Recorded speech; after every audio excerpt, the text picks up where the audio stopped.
Well, hello, everyone. I'm James Dobson, and you're listening to Family Talk, a listener-supported ministry. In fact, thank you so much for being part of that support for James Dobson Family Institute.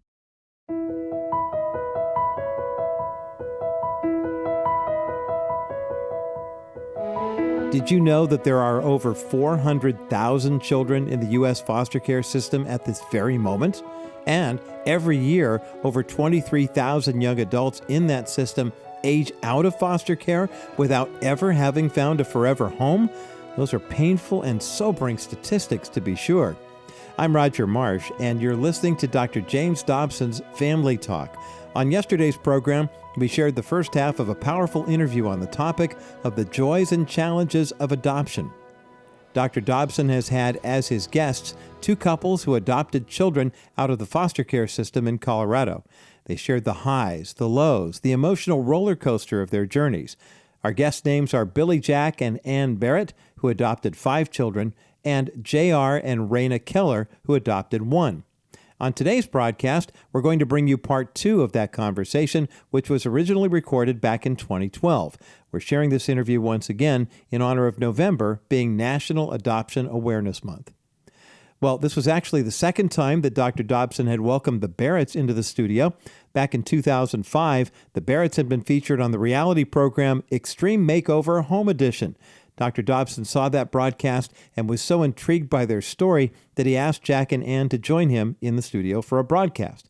However, today's and yesterday's conversation took place several years after that Extreme Makeover home adventure. Here now are the Barretts and the Kellers with Dr. Dobson on today's edition of Family Talk. You know, I know what I would say to families like yours before you adopted the first child. I would like to know what you would say to others. Let's go back, Reyna, and what do you wish had been said to you? I think there's a few key issues, and I was really thinking about them before we came. And one of the issues is running across in Luke 14, where it says, you know, Jesus was talking and he goes, count the cost. A wise man counts the cost before he goes. And I don't think there's any way of knowing really what this process is going to cost you. Adoption of these children is a redemptive process, and there is a cost for redemption. And, you know, God is asking our family to pay that cost. He's asking our biological children to pay that cost, which gets tough. But I think there's a few things I wish I would have known, is that I wish someone would have said, you're still going to feel strangely about this child years down the road. Mm-hmm. You're still, I love this child. I've worked, this child is mine.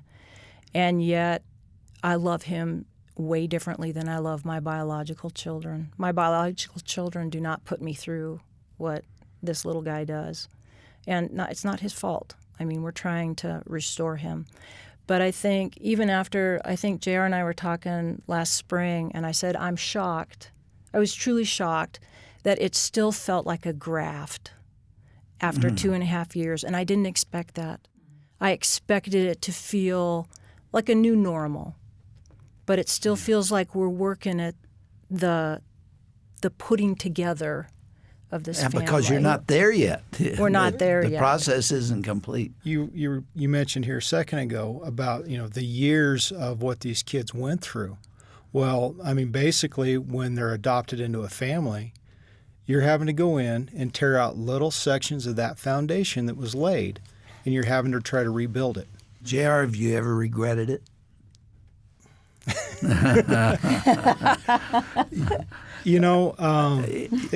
It's tough. And so, there are times when you sit back and you look at it and go, would I do it over? And, there's a lot of soul searching there.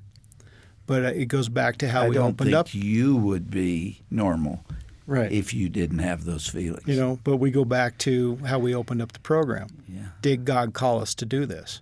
So if God's calling us to do it, then we've got to honor that. Reyna, have you ever looked back? Oh, definitely. And I think what's been hard for me is to understand the cost to my children. Yeah. And what God has asked my children to do, and especially our youngest, because he's been the closest in age and has been living with let me ask you the another youngest the really most. tough Go question. ahead. Has the impact on your biological children been a net positive or a net negative? I would say net positive. Growing character is never an easy process. We all know what we're in for. I went to our oldest son after we'd had our youngest for 2 years, and I said, it was just a downtime for us to refresh ourselves. And I said, what do you think about this thing that we have done? Where are you at with this? What have you learned? And he goes, Mom, he goes, I learned one thing. I learned that love was a choice. And I'm like, this kid's 17 years old, and you know that love is a choice. He goes, yeah, and love is an action. And I thought, if that's what God's trained you through this, then it's worth it. It's worth it to know that maybe it's been tough, but in the end, my kids will look back and go, we helped God with one of his lost ones. We sacrificed. There's got to be a satisfaction in There's there, huge, because God's in this despite thing. all of the hardship. And there's joy. We get to watch our little guy grow. I mean, when he came to us, he was so messed up. I mean, he's like we call him our Mach 3 butterfly. And that brings its own set of circumstances. But he was a failure to thrive kid. I mean, he was scrawny tiny when we got him. And in 3 years, I mean, he's grown 9 inches and gained 30 pounds. Yeah, and I think you wrote, it may have been you, Reyna, that these children are inveterate liars because lying has been the way they survive. Yes. Oh, they are unbelievably good at it. Unbelievably good. And when you raise your own children, and truthfulness is a core family value, and and you can tell. But I mean, there have been times when you can get stared straight in the eye and just lie through their teeth, and we've gotten to the point where we've even had wailing and gnashing of teeth. I'm telling you the truth. Why will you never believe me? When the children are leaving foster homes, the foster parents have given up. They've called the police. The authorities come to take them away. And as they're being taken away, the foster parents are standing there and said, but remember, I love you. So it means absolutely nothing. Yeah. So one of the things that we did is that as a practice, we didn't go around telling them we loved them because it means absolutely nothing to them. You show They don't them. believe it. You just do it day in and day out in demonstrating it. Ann and Reyna, in addition to everything else, that being the mother in a situation like this, like both of you have experienced, why did you put yourselves through homeschooling? That added to it. I mean, that's you talk about going the second mile. Why did you choose to do that? We were already a homeschool family, and for us, we really truly felt that God was calling us to homeschool. And when we got our youngest, when we adopted him, here was a kid that had so many people in and out of his life for so many years. Caretakers, social services, therapists, teachers, counselors. I mean, he had so many people in his life. And it's like you have to find a way to get him to attach to one set of grown-ups. And so the idea, and of course, there's definitely some learning situations, and we've done a lot of testing with him and searched out help, and we've received it. God's opened doors for that. But it does get very difficult because it takes a lot of time dedication for him, and there's some different for you. and for I mean, me, the price that you paid for that meant you were with this difficult child all the time. Yeah, and we were not smart enough the first year to find more breaks for me in that process. It was just kind of like you nearly grabbed break? hold. Yeah, I did. You grab hold of that plow and you say, God's in this, and give me strength, and off you go. And How'd you get on your feet? well, I got some help. Got I was physically and emotionally just exhausted from trying to understand this child and keep the family functioning and keep the family at peace and meet everybody's needs. And it gets very difficult. But I ended up going to some counselor, and she was amazing for me. She helped me out a ton and got me back on my feet. And you had sort of a little red schoolhouse. I mean, Actually, we had a real red schoolhouse. They built us from extreme, Did they really? a one-room schoolhouse. And at the time, I had 6 children. And I actually had been homeschooling for a couple of years prior to then. I had decided I was spending all my time at the school anyway with behavioral issues with one of the adopted children, actually each of them. I was becoming permanent part of the 3rd grade class as they each went through 3rd grade. And I thought, I need to get these kids into an environment where there's not so much social activity that overwhelms them, that they can't address academics.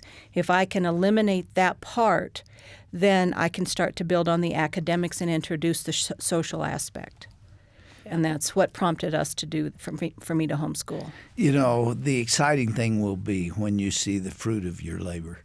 And it may be 20 years from now. You might not even live to see it, but it's there. Everything that you have put in to those kids is still there. Yes. And Shirley and I read a book many, many years ago. I don't even remember who the author of it was, but it was the account of a Bible study where people were sitting around on the living room, and one of the women who was there began telling what her life had been like in foster care and how many times she had been sent back and how many times she had been rejected. And then she began talking about the last one that occurred, and she had finally found a family that really loved her and knew how to show love to her, and she was making such progress. And she was happy as a lark.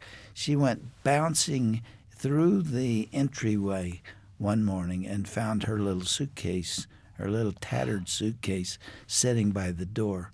And the foster parents said, "We're not going to be able to keep you." And she hadn't known it. She didn't sense it. She thought they felt about her the way she did them. And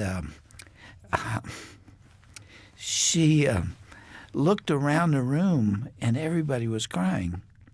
And she was shocked to see them crying. She said, "Oh, wait a minute.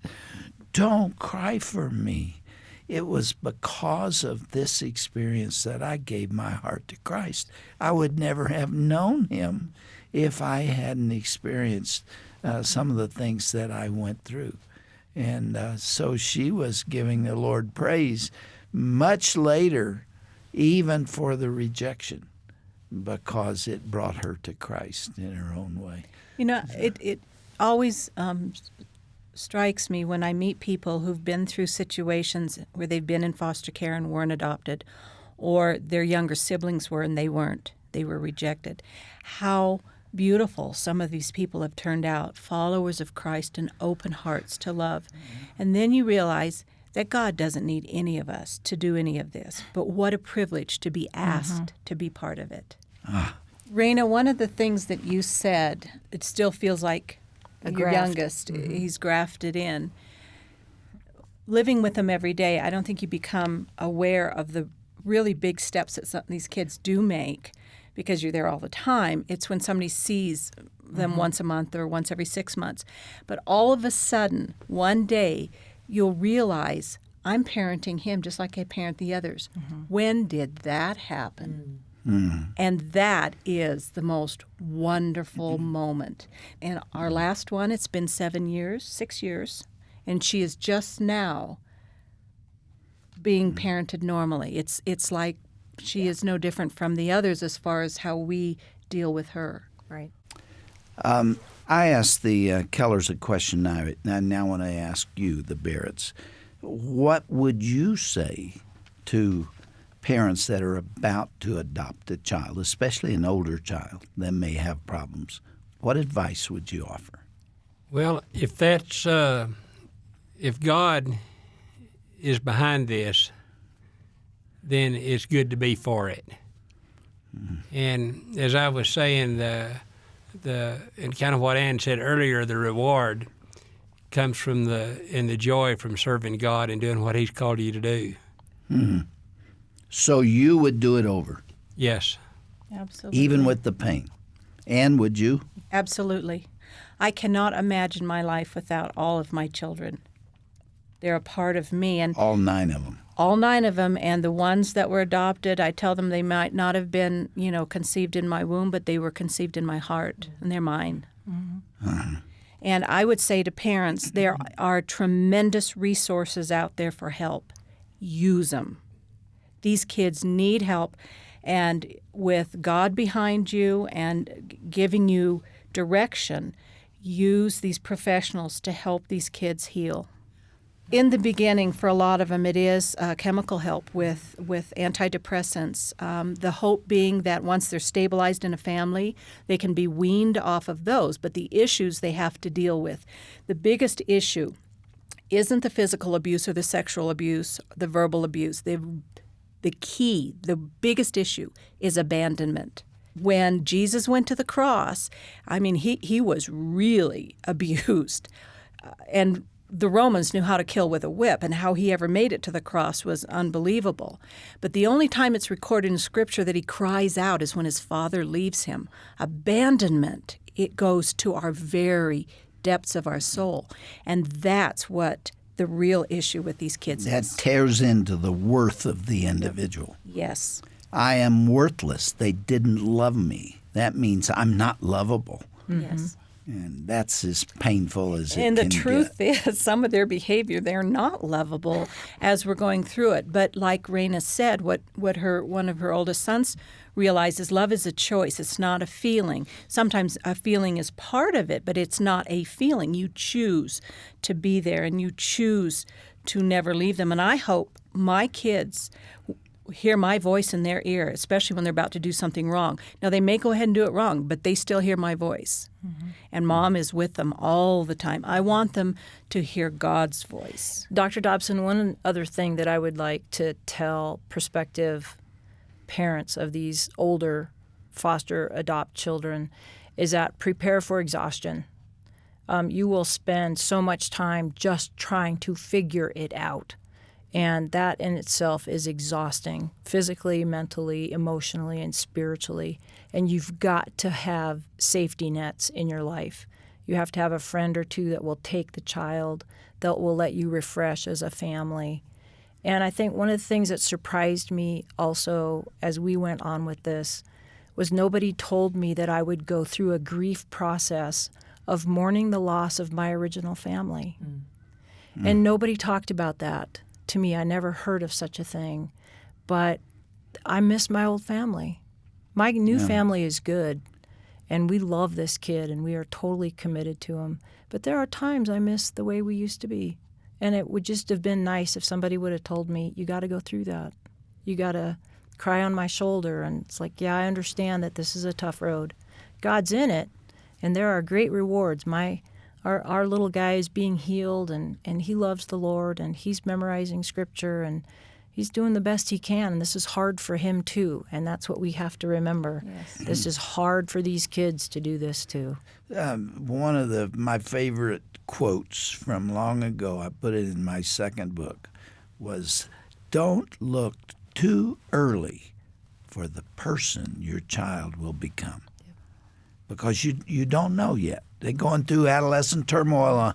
Hormones are going crazy, and they are acting out and everything. That may turn out to be the pillar of the community. Yes. So, in a sense, there's a great deal of pain during that growing up process, but you might have done a great work and don't yet know it. Right. Would you agree with that? I sure would agree with that. And one of the things that meant a lot to me when we started adopting children, I was pretty involved in the quarter horse and thoroughbred racing. And through the adoption of these children, I put all of that on the back burner, and I've sat and watched acquaintances win the Kentucky Derby, and I watched them win the big races down at Ruidoso.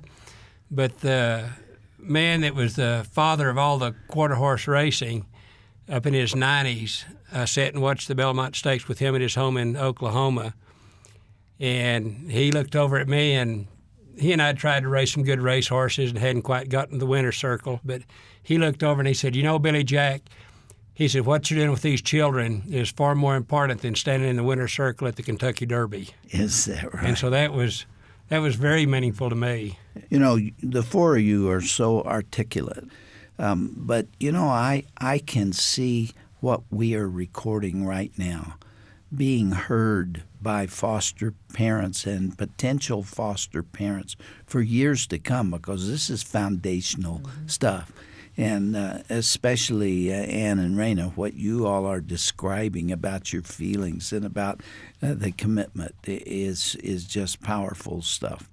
And I wish that we could devote, 5 more programs to this subject. We're out of time, but it has been so useful, and especially because you all have opened yourselves and revealed the heart that has suffered.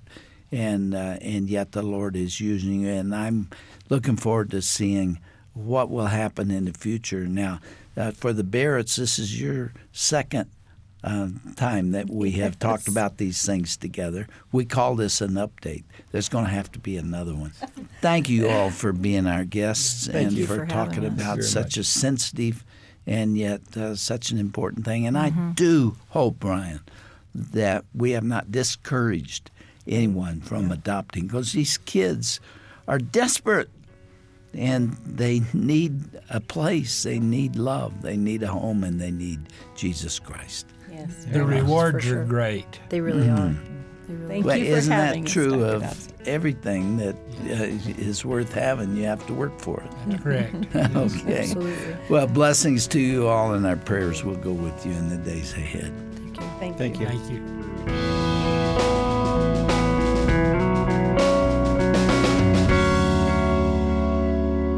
Well, what a critical conversation on today's edition of Dr. James Dobson's Family Talk.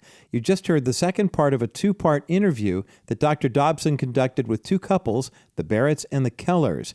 Both of these families have adopted kids out of the foster care system here in Colorado, and we decided to share their stories this week as November is National Adoption Awareness Month. These families did not hesitate to share that their adoption journeys have been difficult at times. Their adopted kids presented a unique set of challenges due to the trauma and difficulties that they experienced in their pasts.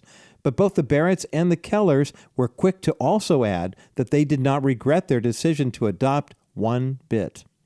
James chapter 1 verse 27 says, "Religion that God our Father accepts as pure and faultless is this: to look after orphans and widows in their distress, and to keep oneself from being polluted by the world."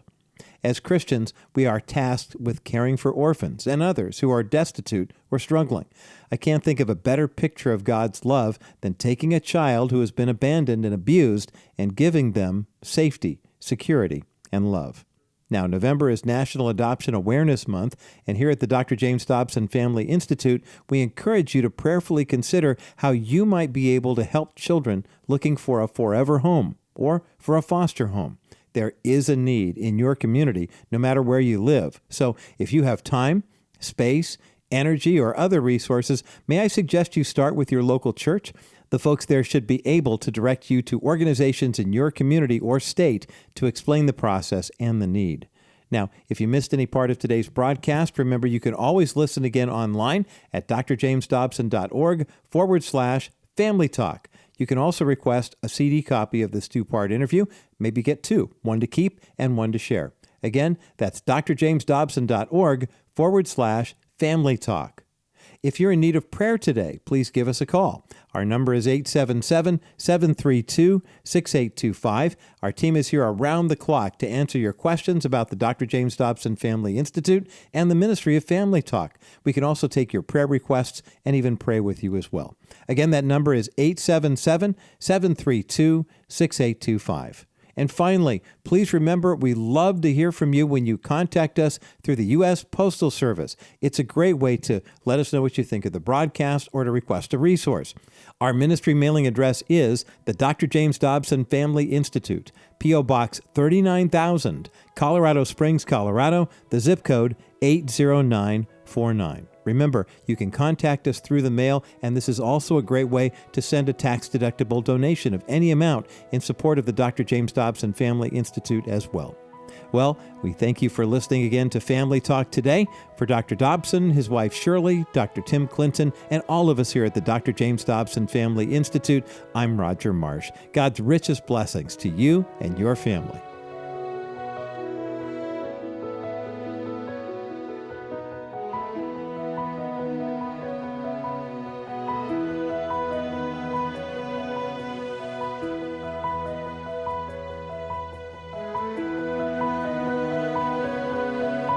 This has been a presentation of the Dr. James Dobson Family Institute.